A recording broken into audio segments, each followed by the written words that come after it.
Ms. Cunningham, do you wish to have the victims make their presentations at this point? Sure. Would you call them? Yes, Your Honor. The state would call Deanna Gottwin to the stand. She is the mother of Brian Goodwin.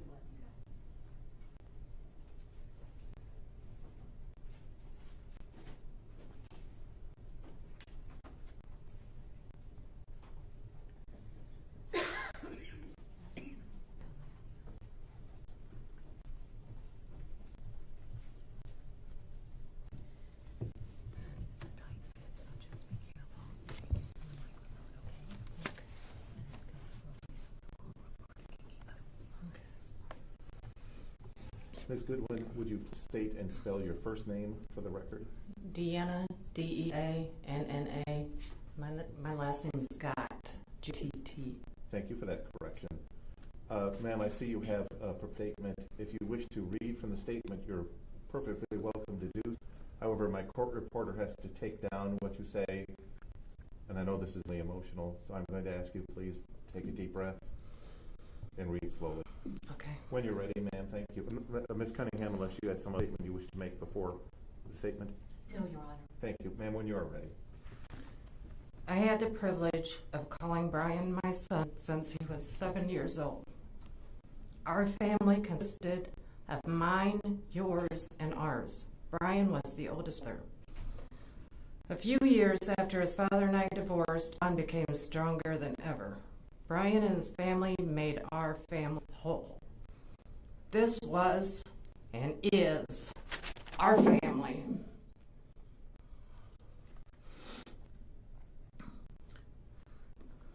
This was and is our family, the family that loves him and will never forget him.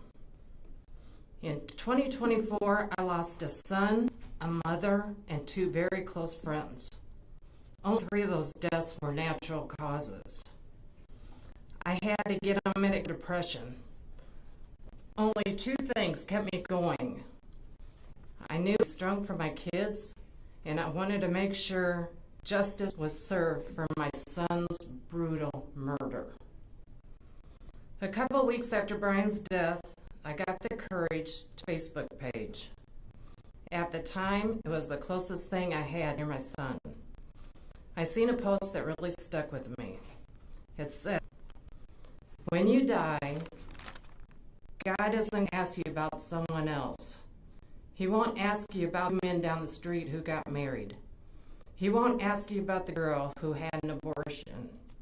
He won't ask you about the theist who lives on the corner. He won't ask you about the woman who is comfortable as a man. He will ask how you love those people as you were called to do, and some of you didn't." That was 100% Brian. He loved everyone. If I ever needed anything, I knew I could call him and he'd be right there. As a parent, I sat here for all the first trial and some of this trial. I saw pictures that no parent should have to see. I listened to lies and I had to be silent. Watched as attorneys and a defendant laughed and joked around, knowing all the time that I didn't even get the chance to have proper burial for my son. I couldn't even tell him goodbye. These ashes are all I have left of my son.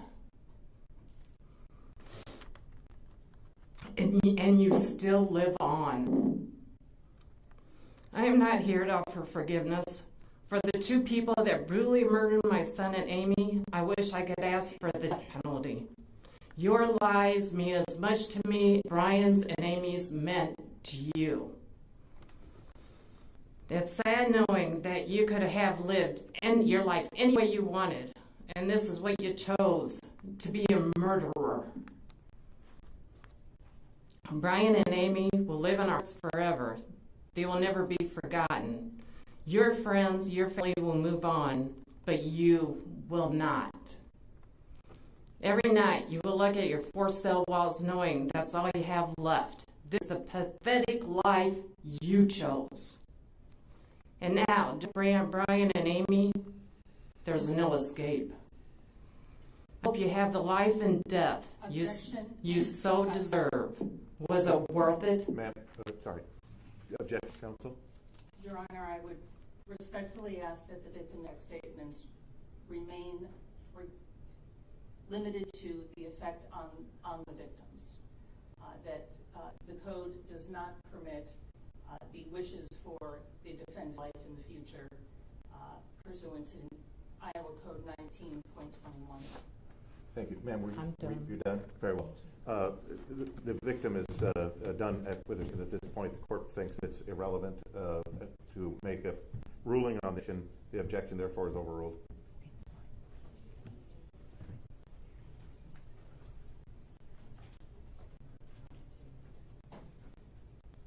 Your Honor, the state calls Destiny Martini Bryan Sitter to